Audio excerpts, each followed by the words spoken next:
Hi everyone. Thanks and welcome to the Tuesday edition of Shagalinku.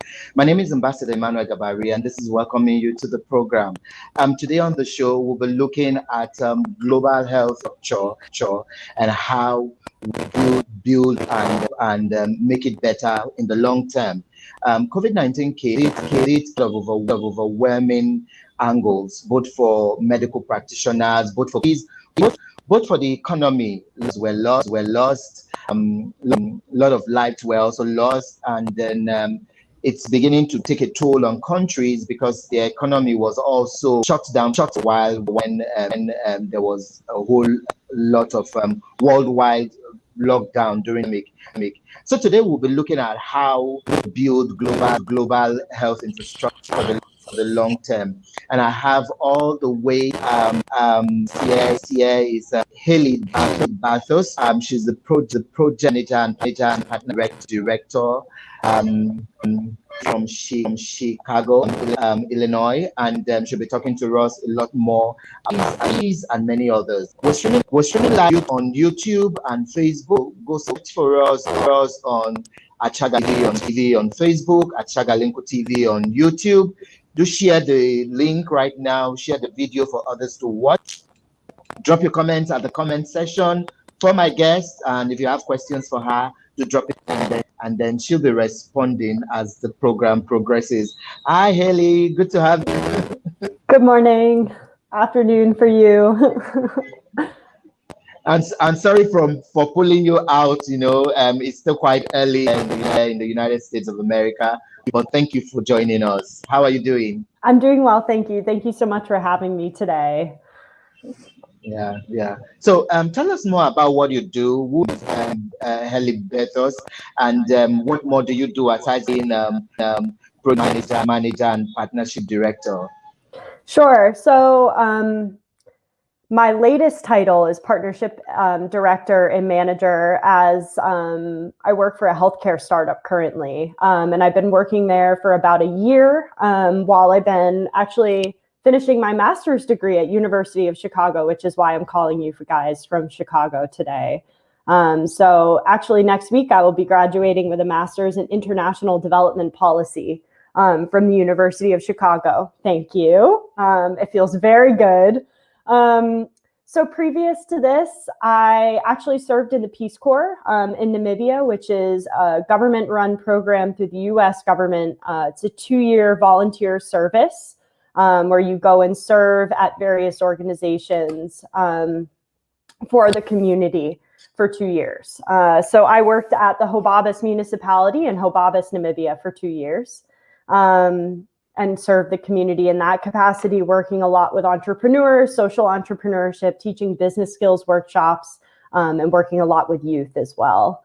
And previous to that, I was a project manager and program director for Social Enterprise Greenhouse, based out of the United States, managing our health and wellness initiatives. So focusing on providing social enterprises that fall in health and wellness with business skills, mentorship, advisors, et cetera, and an accelerator program to help them gain access to resources and establish themselves as a business in the community.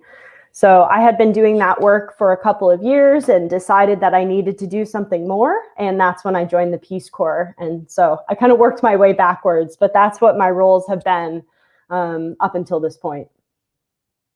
Okay, thank you so much, Hailey, and what a good one, and congratulations again on your master's. It's not a me, all the toilings, the readings, and all that research and all that. So we wish you well as you move on in life to another. I know you might just PhD, right? Maybe I have to pay off the debt from this one first. But later, we keep seeking get to the next level and all that. We wouldn't be surprised if you're doing a doctoral soon. Anyway, we'll be looking at global health and how take it to the next level. Like introduction. I did say that COVID has brought a lot of for everyone. So for you, do you like to is global health structure what do you think our viewers should get about what global health insurance is? I know it's a whole lot and it could be dicey at times, but you could just break it down for us the way you think they should know. Sure. So I look at global health infrastructure from a policy perspective, per my training. So I look at everything as a policy, and I look at the pieces or components that feed into a larger system. So when I think of global health infrastructure, I think of, your primary care facilities such as hospitals and clinics and doctors' offices. But then I also think of it in respect to, having available medicine, having, mental health care, looking at finance for health, looking at public health. So all of these things that we've heard around health feed into what is global health infrastructure. So when you think about it as a whole, it's all of these little pieces that fit together. And it's what you would call a market systems approach. So looking at the financing, the policies, and the creation of each of those individual entities and how they work together and feed into one system to serve people, and help people live the healthiest, best lives that they can live. Okay. So thank you so much, because we needed to just put our viewers on a page to understand where we're heading, as we go on this. Okay, so like I said before, you gave that definition or a background. So what do you think about what countries begin to do differently? Because COVID has also exposed a lot of discrepancies in health structure. A lot of countries are more into what they can get as an economy, those into oil and gas, those into other business forms. Countries were paying less to health facilities, on health technology. I remember even doctors or medical practitioners will come out and say, we need more of these and all, and some countries leaders or world leaders don't see the need for that, particularly in Africa, where it's been advocated that a percentage of the should go into health infrastructure or health sector, and then they pay lip service. So now that the pandemic has come and it's shown us a whole lot, what do you think world leaders should begin to do differently when it comes to health? So that's a really big question, but it's something that we are at a point in time where, after COVID-19 is now, luckily, by grace of God for all of us, subsiding in a lot of regions in the world, we need to take this time to stop and think about the lessons that we've learned. Unfortunately, it's very...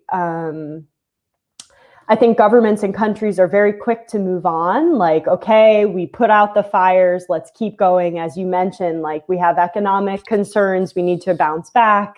But I think taking that time to pause and really take some time to think is going to be important for the global community and for global leaders at this point.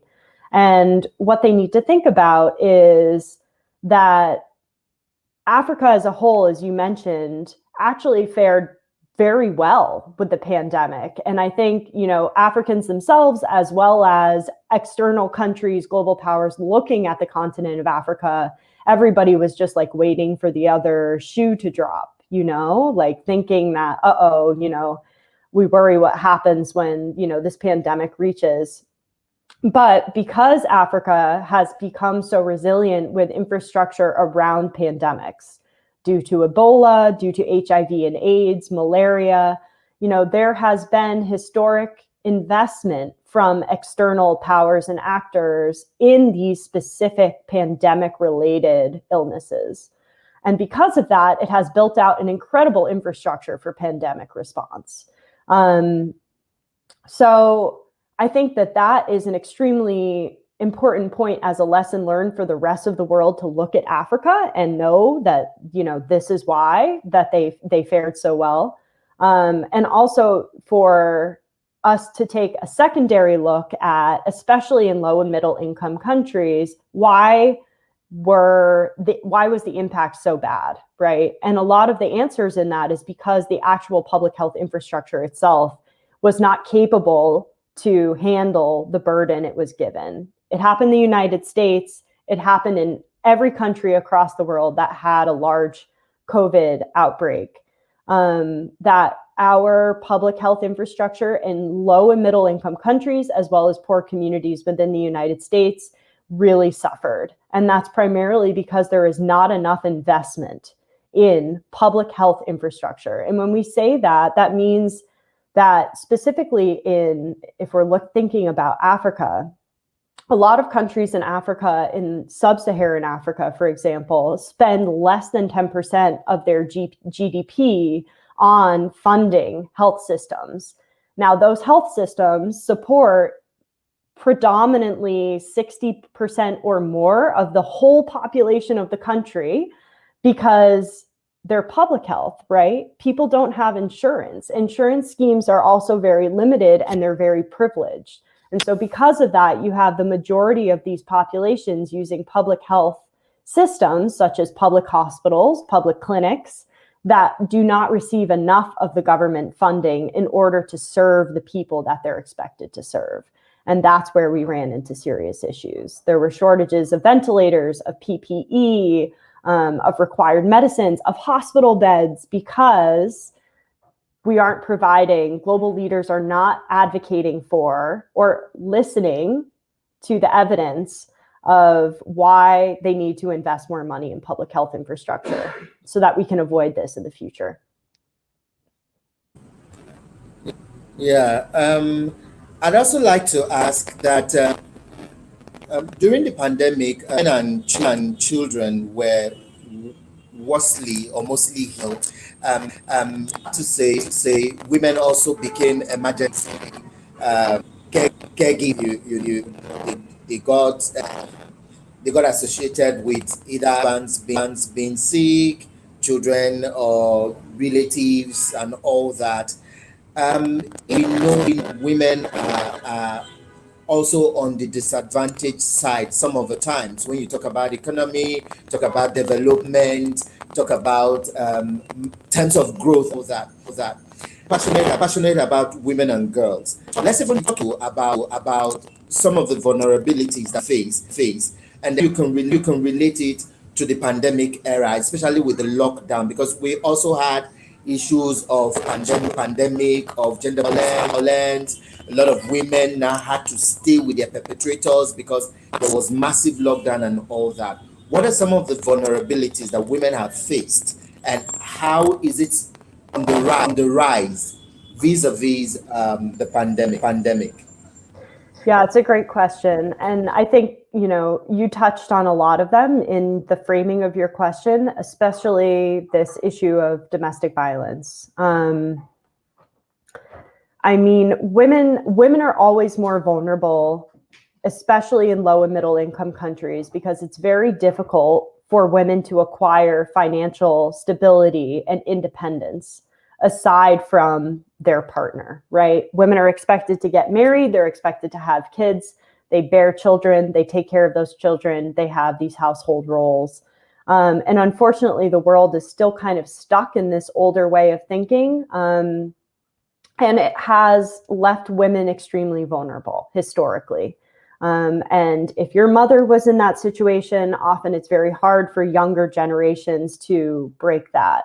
Although we are seeing more young women getting secondary and tertiary education than ever before, which is a fantastic, progress for other reasons as well. But specifically, I can speak a bit more to what has happened in the United States, just, with my own knowledge, having spent most of the time of the pandemic here in the US. I have been looking a lot at caretakers and the fact that most working women, just even outside of the pandemic, most working women have not only children to care for, but they have aging parents to care for, and they have friends and they have family members. And so women are always by default the caretakers in a family. And if they are employed, which most women have to be, especially in the United States, if your kid is no longer going to school, if you don't have childcare, and can't afford the very expensive childcare in the United States, and don't have a family member who can take your kid in. And in the time of COVID, we couldn't do that because we were worried about everybody getting sick from each other, especially with children. So that means that women have to stay home and they have to take care of their kids. And a lot of the frontline workers in the United States, I would say easily 70% of frontline workers that were responding to COVID-19 in the United States were women of color. And so not only are they already coming from low-income communities that don't have the proper infrastructure and support for childcare, but they're working at these places where they are seen as one and only worker. You come and you do your job and you leave. They're seen as dispensable. They should work as many hours as needed. So not only do we have the issue of people getting burnt out, but we have this issue of the fact that women are being forced out of the workforce because if they want to keep their family healthy, if they want to make sure their child is getting the care that they need and still, in the US homeschooling, that has to all be done by a mother. So we put a lot of pressure, society puts a lot of pressure on women. And that's why we really need to start looking at creating better social safety nets all over the world that include childcare policies, paid leave, paid family caretaker leave. A lot of corporate organizations in the US and in first world countries are developing these policies because they have been forced to, but the most of the world has not come around to doing this yet and seeing women as this whole person and the huge role that they play in society.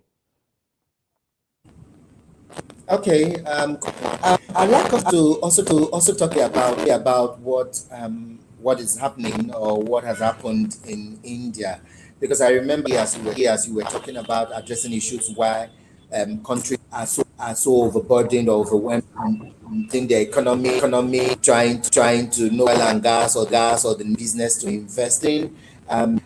They were also into more into health. So India has been known, particularly the African continent, in the places where they sought for to cold products and all that. So it became surprising, like a child seeing his father going down the drain when the father should be the one to help out.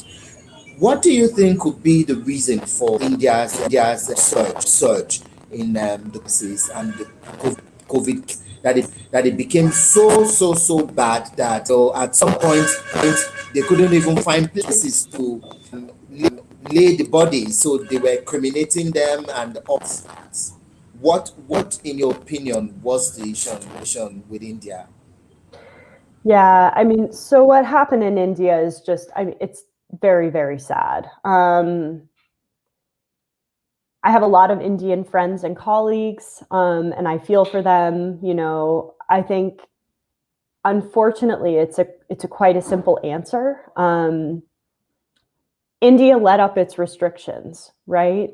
As the number one vaccine producer in the world, the country became overconfident and released restrictions very, very early. And so what happened was people stopped wearing masks.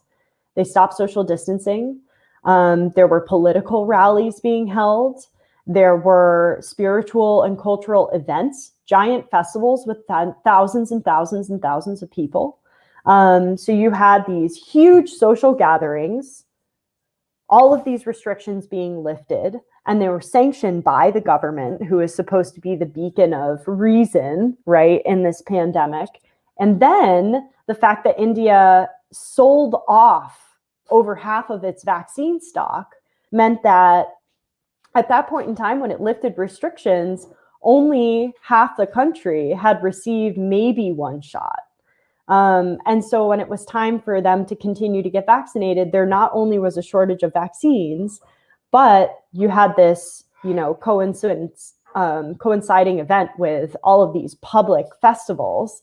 And so there was a huge outbreak in COVID-19. And I think that this is something that we've seen all over the world. I actually know from, my knowledge of Namibia, the same thing is happening. They're having a third wave. There was a bunch of festivals this past couple of weeks. Governments using restrictions before people are adequately vaccinated. And so I think we just, unfortunately have not entirely learned our lesson that the reason that the disease burden was so low in specific places was because they were following public health guidelines. Okay, thank you very much. Some messages here. China Saude said, "Done, guys. Thank you for that." Come back here. Some text messages are here, and this is from Edna in Ghana. It says, "Good afternoon, and watching your guest all the way from Ghana. I was going to ask how can be empowered to sustain during the pandemic, but your guest already touched on. You asked how women and children are affected during the pandemic." So yes, Edna, thank you so much for that message. I'll take one more here, and then come back to you. This one is from Abuja. It says, "Good afternoon time to you, and you're welcome to Lady Hailey. Please ask what we can do moving forward. How can we all begin to put it together, knowing that together we work, but begin to separate, then we might end the pandemic." So over to you, Hailey. I'm sorry. So the question is, what can we do collectively to help end the pandemic? Yeah, it's a good question. And it's a question that you're asking that a lot of global leaders are not quite sure about. So I'll give you my perspective with a caveat that I am not a global health leader. But as I mentioned with the Indian example, is that, we have to play by the rules. It has been an issue in the United States, I'm sure, that, folks from around the globe, from the continent of Africa, have been looking at the United States and saying, what are these crazy people doing? A couple of months ago, 6 months ago, prior to the election of our new president, you had massive amounts of people, not following COVID guidelines. And in every of the 50 states of the United States, there were spikes everywhere. Every other week, we heard about a new outbreak, right? So the same thing is happening in India and in all of these other countries that I'm sure that you guys are familiar with that have had outbreaks. We have to play by the rules. The WHO, despite where COVID came from and all of these investigations, has provided guidelines for us to follow, and they work, right? Wear a mask, stay socially distanced, and get vaccinated.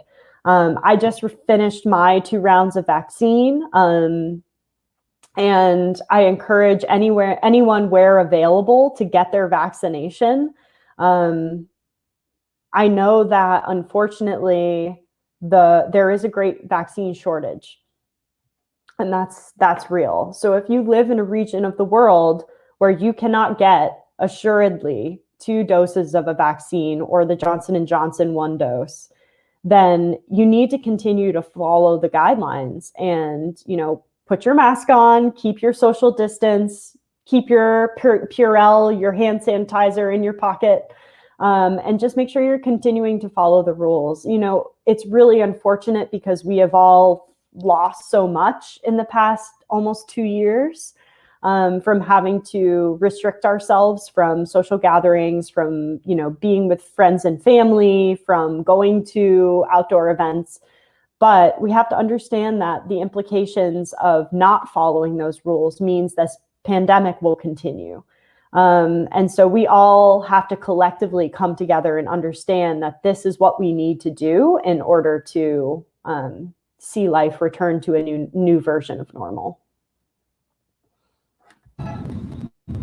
Okay, I got this one here from Beatrice, and then from Ghana. He says, great and relevant discussions. Thank you, Beatrice. It's good to know that you're watching from Ghana. There are some messages here. I'll quickly just read, and then I'll come back and ask you a couple of more questions, and then we'll wrap up. This one says, my name is Victor, watching from London, and I must say I've learned a lot just listening to your guest. I'd like you to also ask her that how can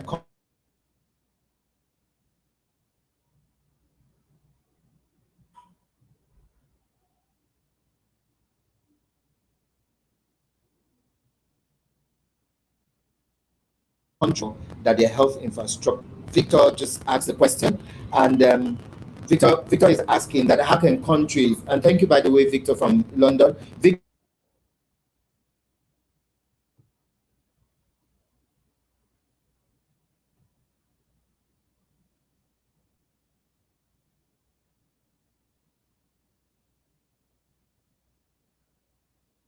is asking that how can countries begin contribute, make sure. So what do you think about that? And what can you say? If you can hear me, Hailey? Yeah, now I can hear you. Can you hear me? Okay, yes, I can hear you. Did you hear the message from Victor in London? I did not. Can you repeat it for me, please? Okay, he was asking that what can countries begin to do differently in putting out some funds together to prevent further occurrences, so they don't wait until the pandemic hits before they get, prepared for it. Yeah, so I think with the pandemic response, we now will know how to respond to viruses like this. And, I'm not trying to scare anybody, and I also don't know anything that you guys don't know. But it has been predicted that these types of coronaviruses, we saw it with early SARS, in the early 2000s, and we're now seeing this resurgence with COVID-19, CoV-2. It could happen again, right? These viruses, we're seeing an increase in zoonotic viruses because we have become such a globalized world where travel is, billions of people move around this planet on planes every single day, not recently, but when the world is up and running in normal times. And we see an increase in this climate change impacting how diseases and viruses spread. So the science basically tells us is that this is not the first, and it's not going to be the last. So in order to learn from these lessons, we now know how to create a response, an appropriate response to COVID-19. We need, storage of resources full of ventilators. We need PPE. We need to make sure that we have equitable finance policies for hospital staff, that they're getting paid appropriately, that we have, as we mentioned, childcare policies, and creating a lot of these other social safety nets, especially in low and middle income countries and low income communities, even within first world countries. Yeah, I think we need to prepare ourselves for a new version of what the world looks like. And that's going to require us to probably get used to wearing masks, probably get used to getting vaccinations every year, and, trusting in our public health infrastructure, our public health guidelines, trusting in the WHO and the CDC to provide us with the information that we need to stay safe and healthy. So I think that this is the start of a new normal, as I mentioned. And I'm not sure what it's going to look like, but as long as we're all on board with paying attention to those things, I think we'll be okay. Yeah, we'll surely be okay. Yeah. Okay. Just to also appreciate Nina Ritchie, all the way from the United States of America, is watching. Beatrice just also our video. Share the video. The video will also be here in the show. You could drop your comment, and that will also help us in knowing when to bring our guests back for any things that we couldn't take. Sometimes the network also fluctuates, and then message just keep tripping in long or way after the program. So it's okay when you drop your message and read.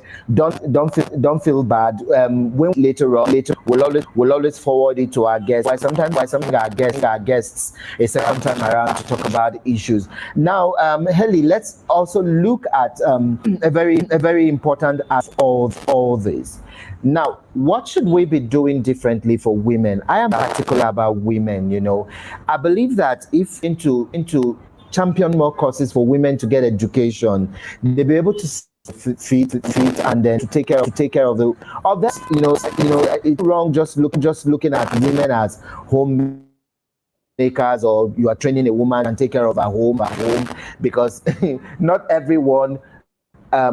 There are women who want to build career. There are women who live their dreams, so it's not just about. Sometimes I get worried when people say, men build their capacity so they can take care of their homes, take care of their children, and I'm like, so who takes care of the woman herself? Still making her the third part. Who takes care of the woman herself? Can't she work and take care of herself? Is it for a woman a car with her income, all that. So moving forward, where is the place of education for women and even young girls, particularly when we talk about girl child education? What do you think about that? That's another great question. So I'm also very, very passionate about young women achieving their goals. I think it all starts with education and creating equitable systems for young women and girls to receive education. Unfortunately, in a lot of regions of the world, young women are still kept out of education systems, or they have to only be educated up until a certain, age, and then they're expected to leave and serve other duties, as if if something comes up at home, women are expected to leave their education, to leave their careers, and then tend to these issues. Unfortunately, that's how the world sees us. We are incredibly capable and strong people that can contribute as much, if not more, to the world as men. And seeing women as huge tools of economic drivers, right? Women make up over 50% of the population around the world. And if we don't create equitable structures for women and young girls to receive the education they need to join the workforce, we are shooting ourselves in the foot because the world is missing half its workforce, right? And these women often fall into these roles as healthcare workers, frontline workers, as serving as crucial roles in industry and economies all over the world. Women have an incredible role to play. And if they're not given the resources and tools and adequate policy in order to access these things, they're not going to be able to do it. So the more women we have in leadership, the more we elevate women around us. And as a woman, I believe in elevating women around me. Women have to come together and continue to come together and recognize that if we don't advocate for ourselves and each other, that nobody else is going to. So yes, as you said, women do need to be able to take care of themselves. We have for a very long time, but we've been taking care of everybody else. So we don't get to have that individuality and build our own life story. And so providing women with access to also reproductive health care so that women can have reasons and ability to delay childbirth if they want to make those choices about their sexual and reproductive health so that they can continue to go to school, they can go to university, they can get the jobs they want to get, and decide to have a family when they're ready, not when society tells them they have to. Yeah, talking about sexual health. It just occurred it's a huge topic on its own that I really need to bring you back to talk about, because a lot of times when we go to the field, we find that a lot of young girls, rural areas, not even just only the rural, very even to the urban, find that very few girls are educated about menstrual hygiene.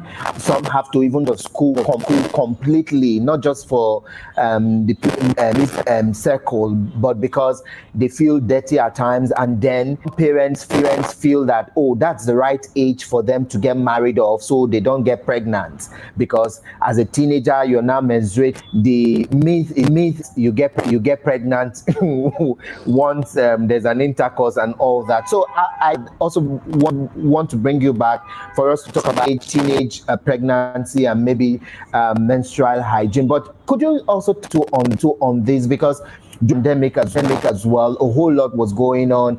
Gender-based violence was going on. A lot of girls also disenfranchised by the virtue that during their menstrual cycles they couldn't find commodities, they couldn't find access to sanitary towels and all that.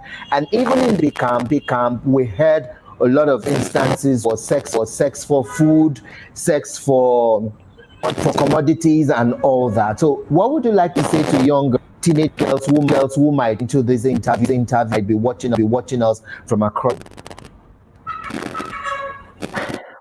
I would tell them that they're worth more than they think they are. It's an issue very near and dear to my heart. Having worked with a lot of young women, I have a younger sister. Being a woman in this world is not easy. And unfortunately, the world just doesn't think about women. The world is it was not created for women. Women are just playing this role that they've been put into, and they didn't get to choose. So it's really important there's a lot of incredible work happening through, grassroots movements and organizations within a lot of countries around feminine and sexual hygiene and health, sexual and reproductive health practices. But I think it's really important for us to include that when we think about global health infrastructure, because the fact that a young girl cannot finish her high school education or even her primary school education because of her menstrual cycle, which is a natural body process that all women have, is ridiculous. There is so much more that we can do as a global community to support young women and empower them. And it's going to be really important for us to learn from this and really start making some changes. But a lot of that also comes from young women advocating and organizing, and civic and community action can be really, really powerful. So young women should see themselves as so much more than what their body is capable of doing. They have this incredible role to play in the community, and looking at women as leaders. I mean, we have the new head of the WTO, right? Is a woman for the first time. And we have a lot of other women that are finally being elevated to places of leadership. But the more that young girls and women see women in those positions of power, they will also see themselves reflected.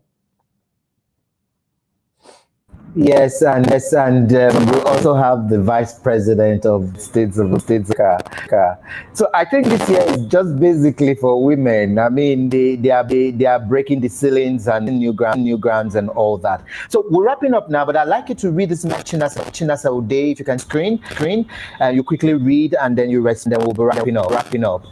Okay. So thank you for your comment, Chinasa. I see there is skepticism about the impact of COVID-19 vaccine on women's health. Can you talk a little bit more about this and how this may impact vaccine coverage and what PH response may do to address it? Yeah, this is a really good question. I just, as I mentioned, finished the second dose of the Pfizer vaccine last week. And myself and some of my colleagues actually from Nigeria were speaking the other day and mentioning how our bodies had responded to the vaccination. They had some abnormal, menstruation responses. I've been having a bit of a hormonal response with breakouts.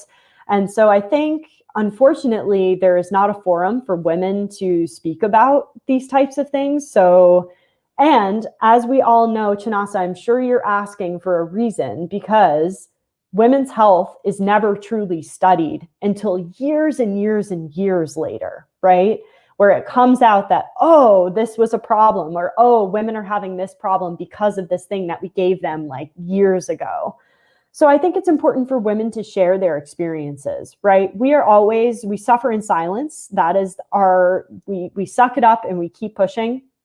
But speaking about it, even in our own circles, I think is important, because eventually things will get elevated to a level of concern if it's necessary. I think, we rushed to get this vaccine out because it was necessary, and we did the best that we could, we as the global community. And unfortunately, it means that there was not, rigorous testing for as long as normal vaccinations would have been tested. Now, I am protected. I do feel safe. My health has been fine. I've been out running. I've been healthy. So the vaccine will work, right, in the way that it is supposed to. But unless women start talking about what their experiences are, then we're never going to know what to expect. And of course, something is going to affect our bodies differently than it's going to affect other people's bodies, men's bodies.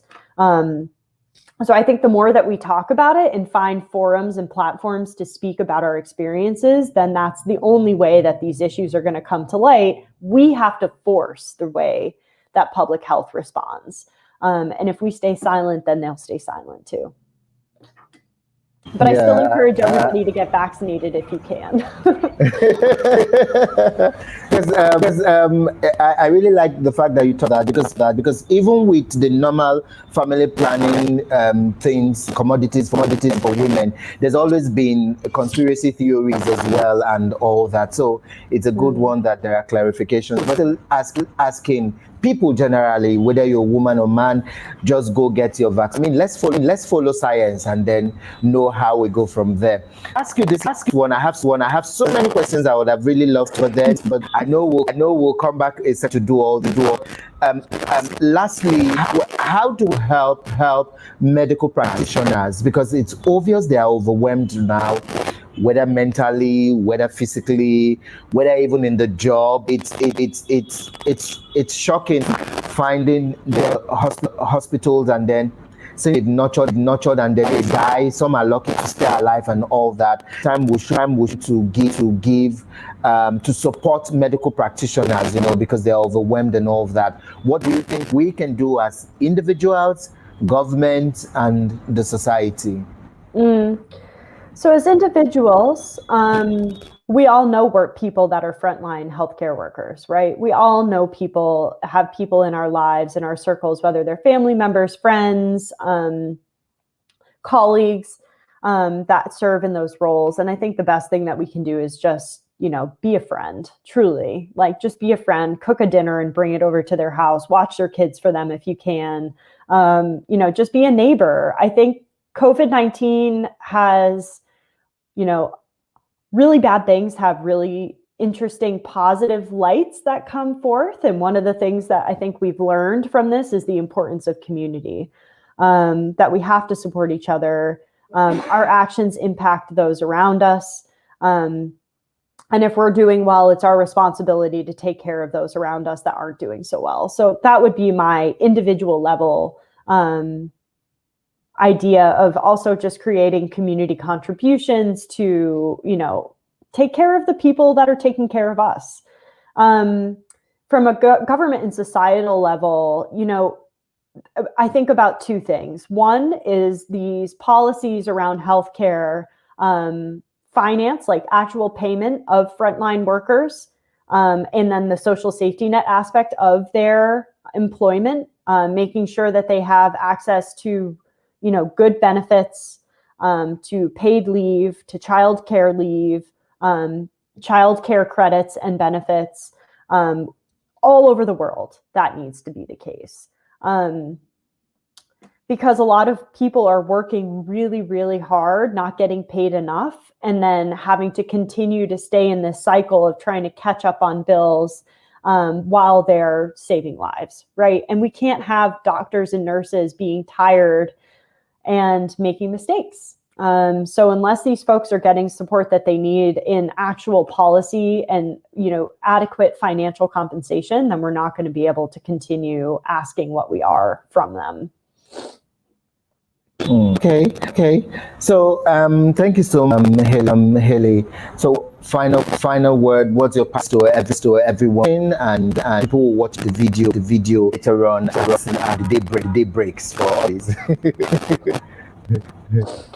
Thank you so much. It's been a pleasure to speak with everyone. As I mentioned, I am not an expert in anything. I have received a good level of experience and education, and I really think about these things from a big picture perspective and how all of these various things interact, right? If we can look at the pathways of where the intersections between policy and finance and health infrastructure meet, then we can start to understand more of the pathways where things succeed and where they fail. And I think it's going to be very important for us to learn these lessons moving forward at an individual level and as a global level, and for everybody to open their eyes and understand that you have a role in your own health. Yeah, thank you very much. So finally, here is for our guests 40 seconds to greet organizations, individuals who have supported them in their field of work, and who have been there for them, who have them in their activity of that. So you have that time now to appreciate and call out any organizations that have supported you in your line of work as we wrap up now. Okay. Well, there's a long line of people who have supported me. I would, all my mentors and advisors that have supported me throughout this pathway. I am, currently completing probably like a 10-year dream of graduating from undergrad and getting a job with Social Enterprise Greenhouse. My CEO at that organization is also a woman and a huge mentor. Getting into the Peace Corps and having incredible women as program managers and looking up to them and having them advocate for me and write me letters of recommendation that got me into the University of Chicago. And then all of my incredible female colleagues through the MAI DP program at University of Chicago have been just wonderful. Chinasa, also, thank you so much for your nomination for this show.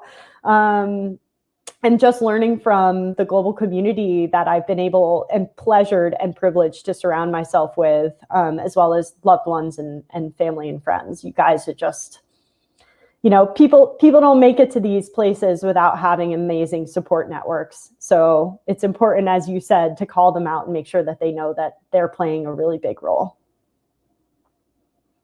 Thank you so much. Amazing having you, and thanks to everyone who joined us. And the videos are still here. You can watch them later on. I know we have viewers globe, and then it's still morning for them right now. So by the time they get to watch, still just your comments. Your comments are very important for us, because that also helps our guests to also prepare for the next time we'll call them. And thanks to everyone who's joined. We streamed live on YouTube and on Facebook. Yes, and don't forget to also like our YouTube page. It's at Shagalinku TV, and also click on the subscription button or notification button so that we're online, or if you will get a notification. Thanks once again to my guest. I've been talking with Hailey Bathurst, project manager and partnership director, all the way from Chicago, Illinois, and it's been amazing talking with her on how we can build global health infrastructures for the future. especially with the pandemic also showing us that countries need to plan ahead, and not just when issues happen or outbreaks come up and then they go on and be running helter-skelter. It's been really amazing talking with my guests. Thank you once again, Hailey, for that very one. I hope when we come home some other time you'll be there. And thanks for watched on Shagalinku. Till I see you all on Saturday, God willing. Stay safe, stay blessed. Remember to always wash your hands, go around with sanitizer, wear your face masks when you step out of your house, and all of that. Just obey simple things that could just keep us alive and keep us going. Thank you all for being there for me and for us here. My name is Ambassador Emmanuel Gabari, urging you all to stay blessed and have a beautiful Tuesday. Bye-bye.